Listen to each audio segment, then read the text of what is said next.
And there are some things we sacrifice for the togetherness of the family.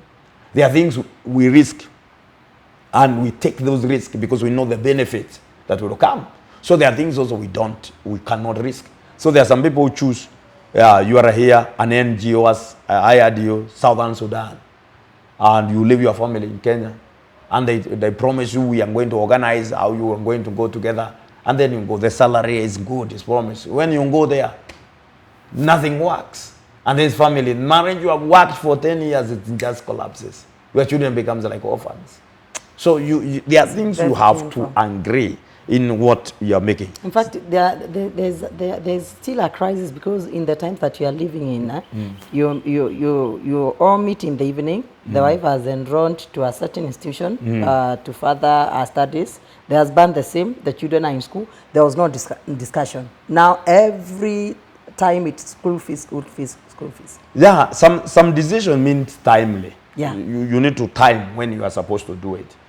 Because when it comes to the wife and the husband, your school, going furthering your education is very important, but it's secondary compared to the children who have not acquired that. So you have to come into agreement. When are you to enroll? Because those children need you. When is you to enroll? Not like a competition. My wife got a master's, I want those to get masters. And she feels that I have gotten him, I have a master's, she wants those to get a PhD. We keep on like we are competing. We do things in our plan. And this, we understand that every decision that is affecting us financially is able to crumble the family. So we must do decisions that are very, very, very helpful to the family. And they will help us to move forward as a family. Then don't have obligation outside marriage without the consent of the other person. That means if you have taken duties and responsibilities outside the marriage, maybe I have extended families that I'm helping, and there is a needy case I want to support. It should come from the family. It's not a decision of one person. So that the money that is supposed to go through that channel is the money that we have already agreed. We can do this and discuss it. I have seen this needy case. I have seen this thing. We can do this as a family. So don't make those decisions or obligation outside marriage. And this, I insist even to the people who are getting married.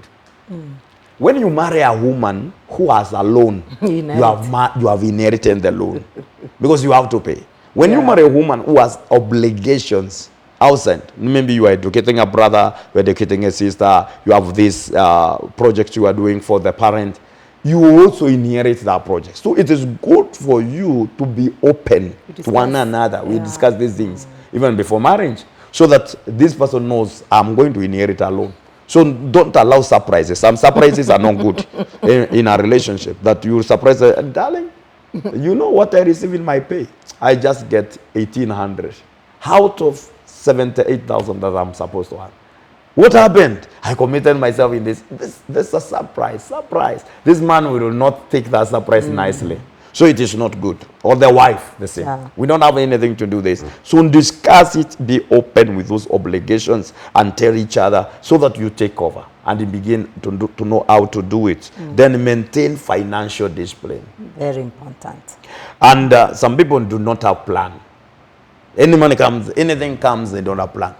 Financial discipline will help you in long-term planning, short-term planning. The things that are immediate, they are needed. The things that you cannot stay without. You can stay without handing another shoe, but you cannot stay without rent. True. If you have a shoe and the shoes are not on, you have 2, 3, 4, 5 pairs. That's even a lot. That's a lot. Yeah. So don't go and hand another shoe, and the child has not received the school fees. So there are things you structure first, and you say, I am going to pay rent. I'm going to say school fees, I'm going to do this. And we should also have the mind of saving. Yeah, invest. So you invest first, then you begin to look at that, at the other things that you need to do. So when you do that, you will be able to plan for yourself. There are things you discipline yourself to have.